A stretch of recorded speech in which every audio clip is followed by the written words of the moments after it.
Quand on commence à investir en bourse, une chose naturelle, c'est de regarder les fonds et les performances passées d'investissement qu'on aurait pu faire.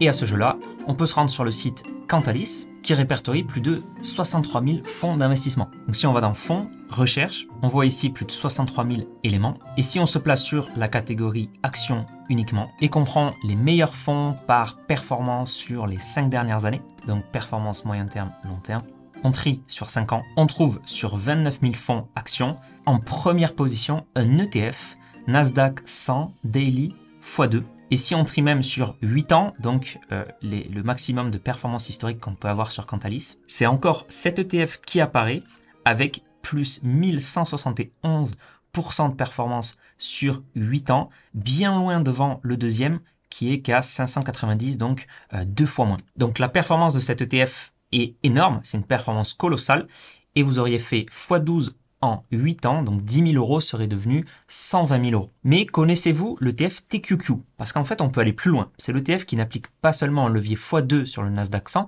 mais un levier x3 avec lequel on aurait pu faire encore plus de gains. Cet ETF, il a eu une performance assez folle. Si on reprend la performance donc sur 8 ans, il a eu une performance de plus 1921% en 8 ans. C'est colossal. Donc cet ETF, c'est le TQQ de la société de gestion ProShares, aussi appelée Ultra Pro QQQ. Et si on regarde en fait la performance depuis le début de son existence, donc depuis le 9 février 2010, il a eu une performance annualisée de 42,69%. C'est une performance hallucinante. Alors même sur mon calculateur, en fait, je peux même pas aller à plus de 20% de performance. Donc je pourrais pas voir combien il aurait rapporté. Mais si je prends un autre simulateur que j'ai créé sur Excel, donc si je mets par exemple 1000 euros, donc 42,69% de performance annuelle, sur les 15 dernières années, 1000 euros serait devenu 206 000 euros. Donc c'est vraiment une performance assez folle. On voit ici la courbe, la courbe qui a complètement explosé et notre part des intérêts gagnés est de 99,5%, donc on n'a presque rien investi par rapport à ce qu'on a gagné en gain. Évidemment, les performances passées ne préjugent pas des performances futures. La question se pose alors, est-ce que c'est un bon investissement? Peut-on s'attendre à de telles performances à l'avenir? Donc pour rappel, un ETF, c'est un panier d'actions cotées en bourse qui réplique un indice. L'indice visé ici, c'est le Nasdaq 100, qui correspond aux 100 plus grosses entreprises non financières côté au Nasdaq. Et c'est vrai que je vois beaucoup d'investisseurs prendre le Nasdaq 100 dans leur portefeuille vu la performance historique de cet indice. La performance historique du Nasdaq 100 qui a été quand même créé en 1985, donc si on regarde la fact sheet, alors malheureusement elle remonte pas à plus de 10 ans, mais on est à 18,85% de performance annualisée sur les 10 dernières années. On est en total return ici, donc dividende réinvesti. Si on remonte à 1994, il a généré 13,66% de performance annualisé. Ici, c'est uniquement l'indice price, donc c'est sans dividende malheureusement. Pas trop de données finalement sur cet indice quand même. Il y a beaucoup d'indices sur l'indice Nasdaq Composite, mais moins sur l'indice Nasdaq 100. Si on compare le Nasdaq 100 au S&P 500 depuis 1994, sans dividende ici, on voit la grande différence de performance avec un Nasdaq qui a fait plus 4800 de performance cumulée et le S&P qui a fait plus 1070. Autrement dit, en investissant 1000 $, avec le S&P, on aurait un capital final de 117 000 $, avec le Nasdaq 100, 496 000 $. Donc évidemment, cet indice, il peut attirer. Par contre, une chose importante à noter, c'est que cet indice, il est composé à 58% d'actions technologiques, donc c'est un indice qui est mal diversifié, plutôt thématique, donc technologique. En plus de ça, les 6 premières entreprises de l'indice, donc Microsoft, Apple, Nvidia, Amazon, Meta et aussi Google avec donc la maison mère Alphabet, représente à elle seule près de 40% du poids total du Nasdaq 100. Et si on prend les 10 premières entreprises, ça représente presque 50% du Nasdaq 100. Le Nasdaq, c'est une des plus grandes places boursières au monde qui est réputée pour avoir une tendance vers les entreprises technologiques. Souvent, en fait, les entreprises se voient cotées au Nasdaq pour sa visibilité, l'accès aux capitaux, la réputation technologique de l'indice. Certaines autres entreprises préfèrent s'enregistrer au NYSE, la bourse un peu plus traditionnelle, et donc c'est une bourse concurrente. Sauf que, si on revient à notre ETF ProShares TQQ, il réplique pas le Nasdaq 100. Il réplique le Nasdaq 100 avec un levier x3. On peut voir d'ailleurs qu'il a 22 milliards d'encours sous gestion et qu'il a donc des frais de 0,88% par an. Et le nom de l'ETF TQQ, il fait référence au plus gros ETF Nasdaq d'Invesco, le QQQ, qui a plus de 284 milliards de dollars d'encours sous gestion et qui lui a été lancé en 1999. Et le T de l'ETF TQQ, T c'est pour triple, donc l'effet de levier x3 qui s'applique. Et c'est un effet de levier qui s'applique sur chaque séance boursière. Autrement dit, l'ETF va répliquer la performance journalière du Nasdaq 100 multipliée par 3, à la hausse comme à la baisse, évidemment. Donc si le Nasdaq 100 augmente de 2% aujourd'hui, l'ETF TQQ tendra vers une performance aujourd'hui de 6%. Donc 2% x 3. Et je dis tendra vers parce que la réplication, elle peut ne pas être à 100% parfaite. En plus, le TFTQQ a des frais de 0,88%, donc à prendre en considération. Alors la réciproque est vraie. Une baisse du Nasdaq 100 de 2% en une séance engendrera aussi une baisse de 6% de l'ETF TQQ. Et ce qu'il faut bien comprendre, donc, c'est que cet ETF, il va faire x3 sur la performance journalière. Mais ça ne veut absolument pas dire que l'ETF, il va faire x3 sur la performance annuel du Nasdaq 100. Donc c'est vraiment cette différence, l'effet de levier comme il est journalier, ça peut vraiment tout changer avec ce qu'on appelle le bêta slippage. Prenons un exemple très concret. Donc supposons que nous ayons un ETF à effet de levier x3 comme l'ETF TQQQ. Donc jour 1, imaginons que l'indice de référence baisse de 1%. L'effet de levier va faire que l'ETF va baisser de moins 3%. Jour 2, imaginons maintenant que l'indice de référence augmente pile poil pour revenir à son niveau précédent, donc environ plus 1,01%. L'ETF à effet de levier x3 augmente donc d'environ 3,03%, donc le triple de la variation journalière de l'indice.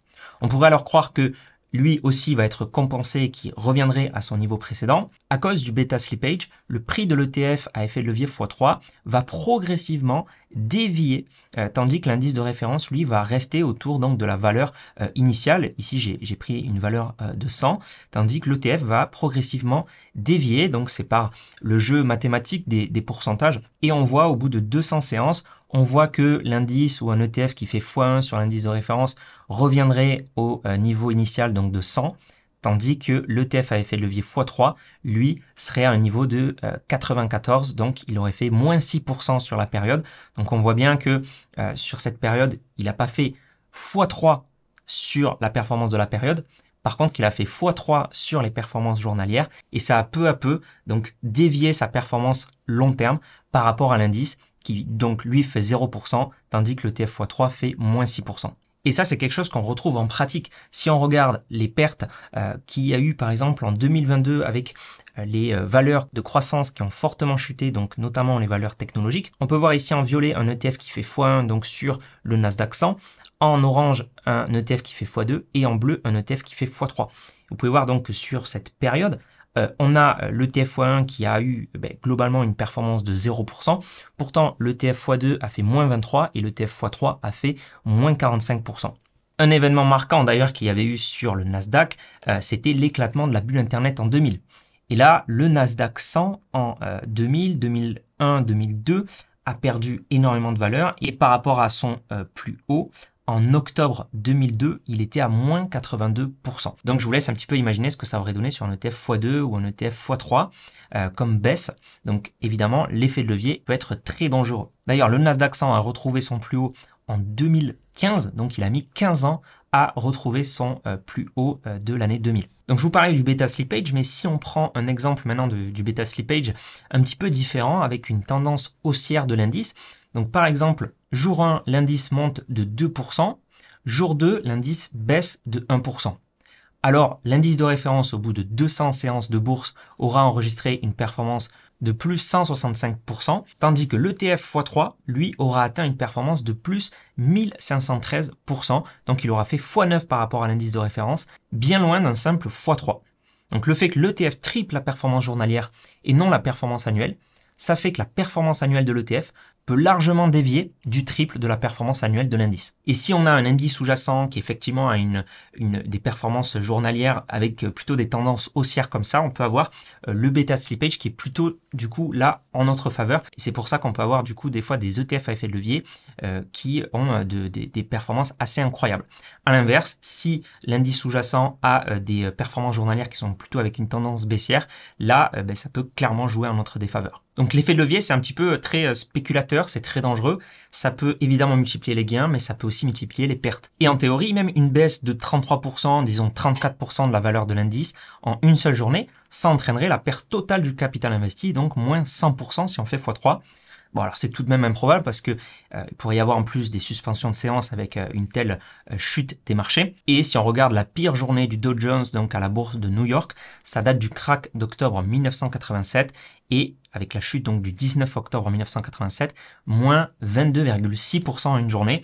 Donc on n'est quand même pas encore à 34%. Faut noter aussi que mettre dans son portefeuille une grosse partie sur des ETF à effet levier x3, ça n'est pas dans ma philosophie d'investissement personnellement, donc l'EBI, l'Evidence-Based Investing, l'investissement basé sur les preuves, les données, les recherches académiques. Enfin, une des choses les plus importantes à garder en tête, c'est que si le Nasdaq 100 a surperformé sur les 20 dernières années, c'est parce que les entreprises technologiques du Nasdaq 100 ont révolutionné notre quotidien et l'économie mondiale. L'introduction du smartphone, par exemple, avec Steve Jobs et Apple, c'est un exemple très marquant. Ça a changé radicalement la manière dont même les jeunes enfants dès l'âge de 3 ans interagissent avec la technologie, passant souvent plus de 2 heures par jour devant ces appareils. Et ces innovations majeures, ça ne se limite pas aux produits de consommation, ça a également transformé le monde de l'entreprise à travers des avancées en IA, dans le numérique, dans l'informatique tout simplement. Et donc c'est l'impact de ces disruptions qui a fait un effet double sur les marchés financiers. Premièrement, les bénéfices des entreprises augmentent, ce qui se traduit donc par une hausse du bénéfice net par action, le BNA, et donc du prix de l'action. Imaginons que le multiple prix sur bénéfice, donc le PER, reste constant. Donc comme les bénéfices augmentent, si on garde un PER constant, les prix des actions augmentent. Mais deuxièmement, le deuxième effet, c'est si les investisseurs ajustent leurs attentes et valorisent davantage ces entreprises en augmentant justement le multiple de valorisation, donc le PER, eh bien, ça va amplifier doublement les gains. Donc, pour que les actions surperforment, en fait, les investisseurs doivent être surpris par les performances des entreprises. Parce que si les investisseurs s'attendent déjà à une forte croissance, si c'est déjà pricé dans le prix, c'est déjà présent dans le prix avec un fort multiple, ben, ça va annihiler toute surperformance future. La surperformance d'une action, en fait, ça vient de l'effet de surprise. Et la question, c'est de savoir, est-ce que les investisseurs vont être autant surpris sur les 20 prochaines années qui l'ont été sur les 20 dernières devant les disruptions technologiques. Donc finalement, si les investisseurs anticipent déjà le potentiel de croissance, le taux de surprise sera beaucoup plus faible et les entreprises technologiques ne connaîtraient pas la même performance à l'avenir. Donc je pense personnellement que nous attendons déjà beaucoup des valeurs technologiques, vu certaines valorisations des fois qui sont assez exubérantes. Et du coup, eh bien ça m'intéresse. Qu'en pensez-vous? Pensez-vous que les entreprises technologiques vont nous surprendre plus qu'elles ont su nous surprendre sur les 20 dernières années? Ou pensez-vous qu'on attend déjà beaucoup d'elles et que finalement c'est déjà pricé dans les marchés? Dites-le moi en commentaire. Pour moi, c'est la vraie question à se poser avant d'investir sur le Nasdaq 100. Et pour moi, sur ce Nasdaq 100, on a un vrai biais de récence dans le sens où ça a très bien performé sur les 20 prochaines. On se dit, ben, ça va continuer de surperformer. Mais en fait, les investisseurs savent peut-être déjà que ça a bien performé et donc se sont déjà positionnés sur ces actions de croissance, sur ces actions technologiques. Donc, c'est déjà pricé dans le prix et donc ça a déjà annihilé une probable surperformance future. J'en profite pour vous dire que si vous souhaitez vous former à l'investissement et la bourse, ma formation offerte est toujours disponible pour apprendre à construire un portefeuille d'ETF, développer votre patrimoine passivement et avancer avec confiance. C'est le premier lien en description. C'était Mathieu de la chaîne S'Investir et on se dit à la prochaine.